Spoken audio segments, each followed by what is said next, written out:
Okay, Assalamualaikum. Hari ini aktiviti DIY kita berkenaan dengan mesin basuh Samsung.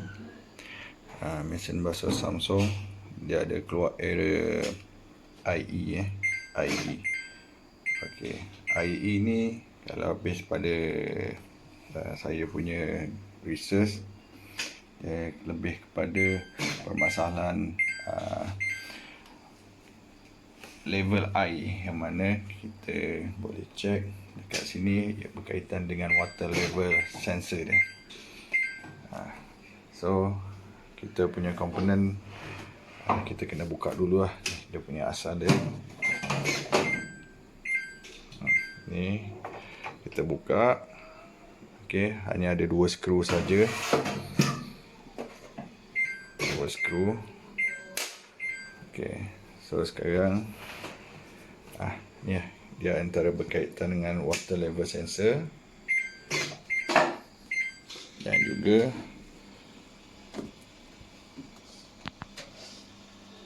water level hose. So IE ni dia berkaitan dengan level air kita, yang mana kalau kita top up air naik, so kat sini ada angin ataupun udara, oksigen, so dia akan detect sini. Dia akan detect dekat atas ni. So dia akan bagi permisif untuk level air kita banyak mana yang kita nak.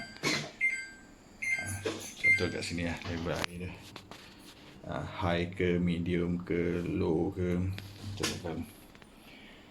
So kita kena buka benda ni dengan yang dekat hose water level hose. So sebelum nak buka, pastikan kita switch off dulu power supply. Okey, setelah power supply kita dah isolate, kita just cabut lah benda ni, soket ni. Senang je. Okey, ni lepas tu kita pusingkan benda lah water level sensor ni. So ni kita just copy sikit ya.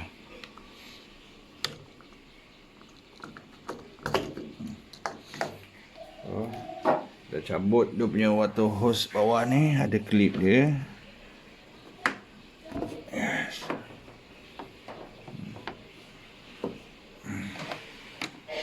So kita just tarik.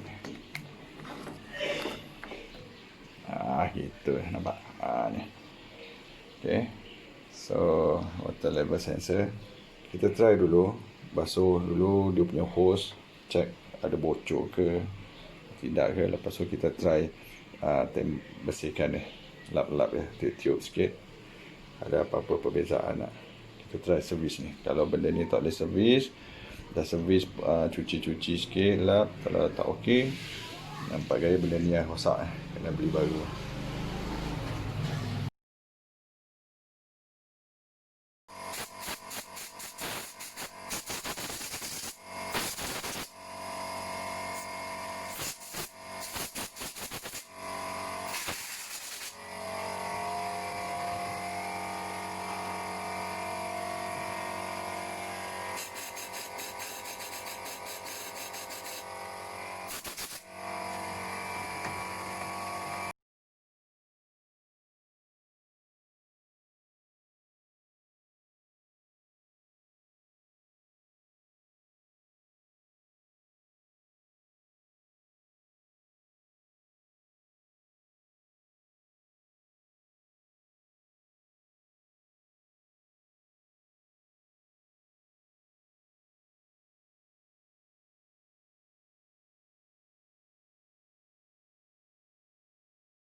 Okey, lepas siap kita kasi on power.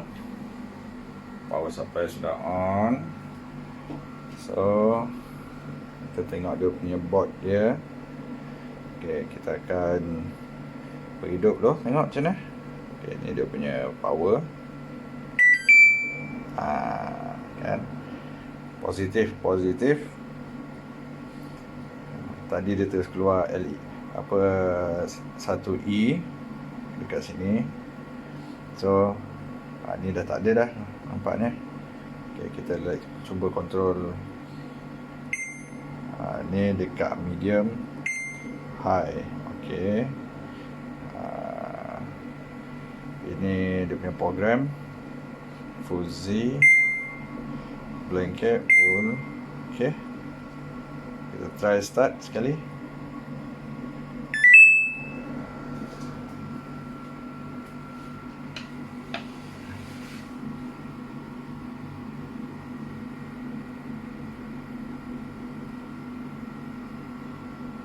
Okey, so tinggal masukkan air lah. Maknanya alhamdulillah tak ada keluar satu E ataupun IE alam. So ni nombor 43 minit. So kedudukan dia macam ni lah. Okey, ni kedudukan dia. Jadi dah slot sini. Okey, ikat skru 4, 1, 2, 3, 4. Okey, dah selesai. Ikat ke 4 skru. Kita sambung balik ke tapak dia. Dan nampak. Yeah. Tak susah mana pun. Ni hanya ada 2 skru saja. 2 skru je bro. Ini satu. Sini lagi satu. Lepas tu ikat. Nanti ditutupkan dengan ni dia punya washer dia. Okey.